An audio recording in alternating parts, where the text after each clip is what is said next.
areas of improvement that you need to that I see initially is, we got to throw the ball better, we got to catch the ball better, and just in the passing game, it's got to improve over the next 3 practices. I thought it took some steps forward, and now it's kind of stalemated a little bit. I think some of that has to do with what they're seeing on defense, and that's fine, but it still needs to get better. Other than that, I see some solid progress. Would you have liked to have seen it? You mentioned further along than it is right now? I don't know if I'd like further along. I think we have some ups and downs, just more consistent. I think one day we throw the ball a little better at the quarterback position, and then the next day we'll catch it a little bit at the wide receiver position better. The tight ends dropped a couple 2 practices ago, which hasn't really showed its head throughout spring ball. So it's progressed. I always look back and when I go look at practice 1 and practice 2 a lot of times in spring ball, because you can get a real good feel of where you've come and what's happened. We are throwing the ball much better. We're catching the ball much better, all the way from our pat and go to routes on air to the team stuff. But we still got some work to do in that area, which we do in a whole bunch of areas. Tackling on defense. I can go on and on, but we got a lot of areas to get better at. Do you have to balance it next week, Gary? The scrimmage on Monday and then the spring game, 2 in 1 week? Yeah, well, we're not going to be. If you break down a scrimmage, we tackle, obviously, which is different than a full practice. But the number of reps in a scrimmage are less than the offensive linemen, the defensive linemen, the tight ends get into practice. So, some people say you scrimmage in a short period of time. When you scrimmage, about 80 reps is what we'll do on Monday, and I don't see the spring game being, a whole bunch more than that. It's really less than a practice in my mind, other than you are tackling a little bit. You talked about some things you like when you play music during practice and what it kind of tests guys. Mm-hmm. What about getting up early in the morning and what you see out of guys? What do you like about that? Well, we talk about all the time, nothing can phase you. Because in this game, you don't know what's going to happen. We might jump up 14-0, you might fall down 14-0. You might have to make a play 3 weeks in a row in the fourth quarter, either win it or lose it. And that's part of the reason I like to throw curveballs at kids. And I think it's good for coaches, too. It's good for all of us to have to be able to adjust to situations. And it's like I told them today, if it's pre-game meal and we have to eat peanut butter and jelly sandwiches, so what? It doesn't matter. Who cares? And so I think change is good. Curveballs, inconsistencies a little bit. Some people would like to call it. I don't call it that. I like to have change within the plans, and it's definitely good for everybody. They handled it well today, and we will we'll do that a lot. You see me change up practice, and I guess you guys don't see it because you don't have a script, but we'll throw things out there all the time where all of a sudden it may be live for 4 or 5 reps, or we may go to special teams and put the kickers on the spot. You got to be ready for anything in this game because you never know what's going to happen. How much lead time did you give them, tell them that this was going to be a morning practice just to see how they would react? They knew that. Okay. I couldn't, because of classes and study halls and all the preparation that we had to have. We did know that a couple days ago, so it wasn't like we called them last night at 10 and said, hey, we'll see you at 6. You mentioned during a conference call yesterday a couple of offensive linemen grinding through the spring. Yes. And a couple of them, Dallas Llewellyn and Zach Matthias, had a long history of injuries. How important has it been that they've been there for you this entire spring? It's very important. We talk about all the time, and I think our kids are really getting into one of our statements in the strength room, in the training room, and something I harp on the kids all the time is, we prehab to prevent rehab. And I think we're getting a lot more of that. I see kids in there working on, we all have a deficiency, a weakness, maybe an old injury. Kids are buying into that process and doing a good job.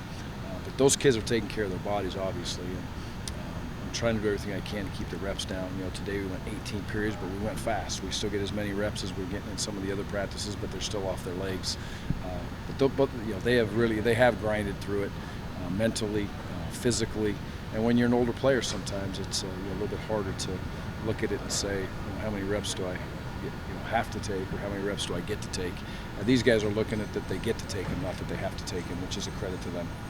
You've done some things to try to make practice more fun for the guys, to incorporate fans coming out and doing things. It seems like other Big Ten coaches are doing that as well this spring. How much of that is something you guys have talked about as coaches in your meetings, and how much just independently everybo's kind of decided this?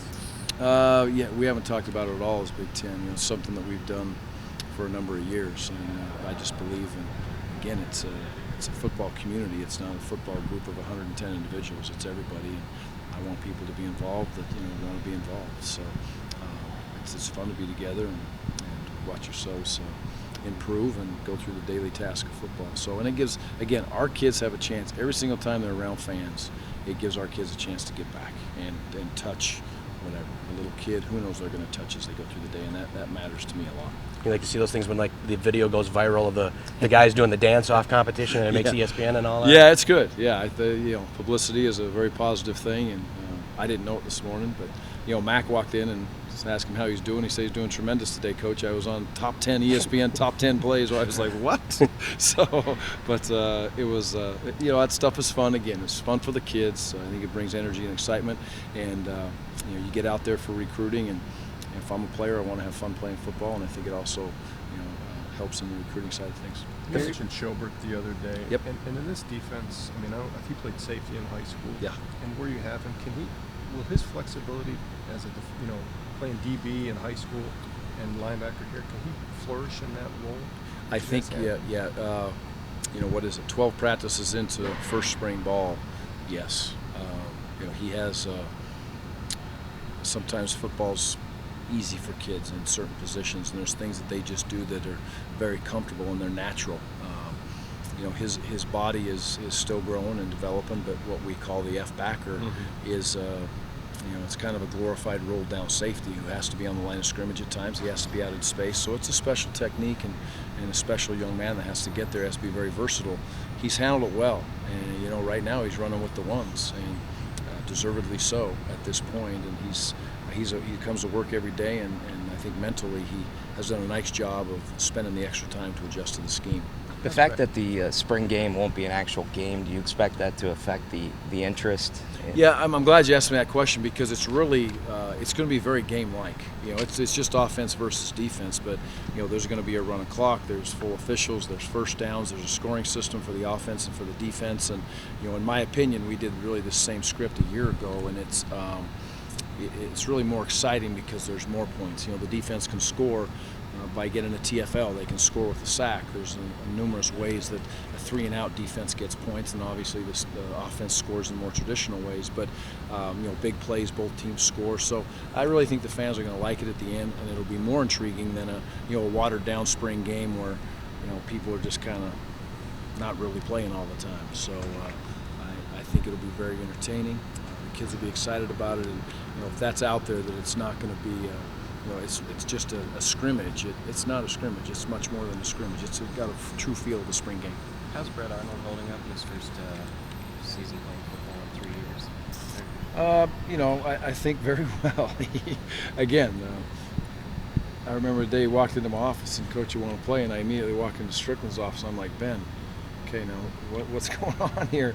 But that was his goal. That was his want to come in. And he's got 1 year left, and he's done a great job. He worked hard in the off-season conditioning program, and you see him catching balls, you see him running down the field on special teams, and I think it's going to happen for him. I think he's going to get out and be able to make some plays and do some things for us eventually. So, proud of him, and a dream come true as he's riding through this year with us.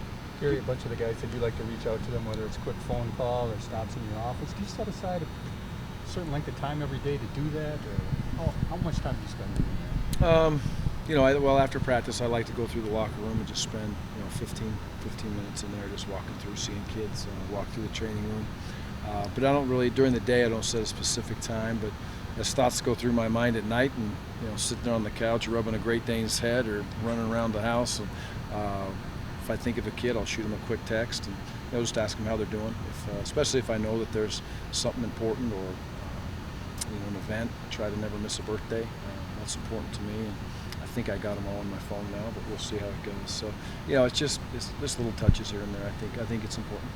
What policy or what do you have telling the guys and how they act? I know it's a social media world now, how they check Twitter, Facebook, all of those things, and how you'd like to see them use that medium, especially when you're in practice or during the season. Yeah, it's difficult, and first of all, we talk about it.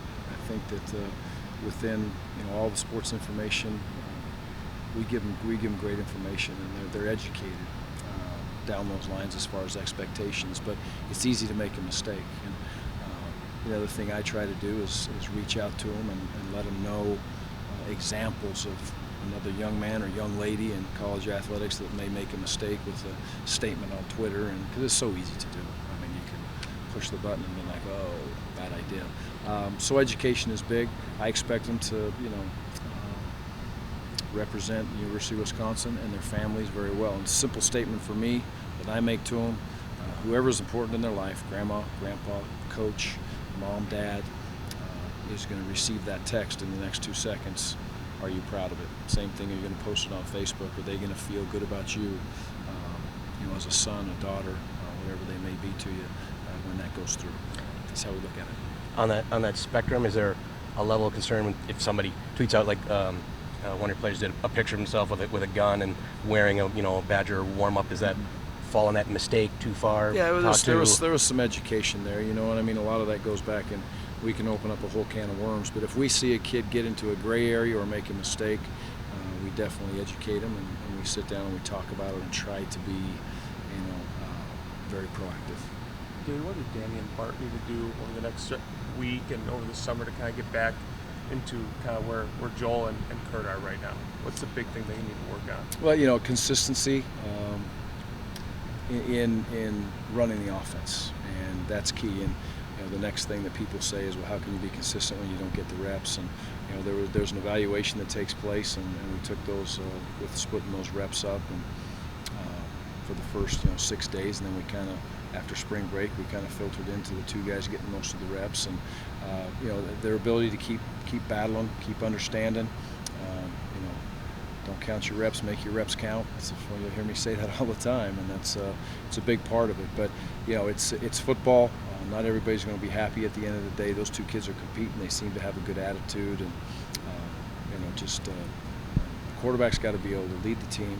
He's got to be able to beat you with his arm, his mind, and his legs. And the two guys are doing that the most right now. Obviously, the two guys are getting most of the reps, and Joel and Kurt. Do those practice skirmishes bother you as a head coach, or do you chalk that up to just that time of spring? The skirmishes? Yeah. We talked about that today. I don't mind. I want competitiveness. I want her to be excited. I want her to be jumping around. I want her to be, talking back and forth a little bit. I think that makes practice fun. I think today it got a little bit over the top, and we talked about it. So I surely don't want to walk out of there with a situation of being,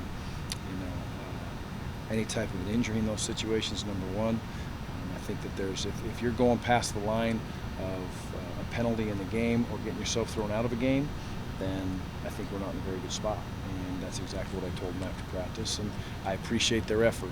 I'm asking them to play with a lot of emotion. I'm asking them to fly around the field, and they have to learn the lines. And I think those are kind of drawn in the sand pretty clearly. But we'll continue to educate ourselves down those lines as we move forward.